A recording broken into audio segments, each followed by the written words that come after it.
Hello' guys, এইখন হৈছে বেকী নদী আৰু বেকী নদীৰ ওপৰত আছে বেকী নদীৰ দলংখন। অসম বিখ্যাত বেকী নদী, যাক ভূটানত কুৰিচু নদী বুলি জনা যায়। আমাৰ ব্ৰহ্মপুত্ৰ নদীৰ এখন উপনৈ ট্ৰিবিউটাৰী, যি ভূটানৰ পৰা তললৈ বৈ আহিছে।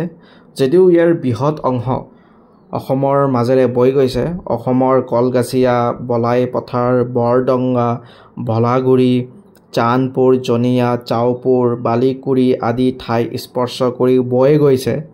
বেকী নদীৰ গৰাখহনীয়া অতি বিপদজনক। প্ৰত্যেক বছৰে নৈপৰীয়া ৰাইজক জ্বলা-কলা খুৱাই আহিছে বেকী নদীৰ গৰাখহনীয়াই।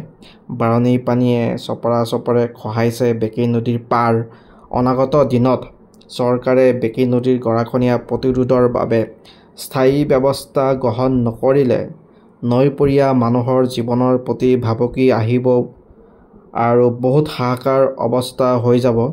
গতিকে ভুক্তভোগী ৰাইজে বেকী নদীৰ গৰাখহনীয়া প্ৰতিৰোধৰ বাবে স্থায়ী ব্যৱস্থা গ্ৰহণ কৰিবলৈ জলসম্পদ বিভাগৰ লগতে চৰকাৰক দাবী জনাব লাগে।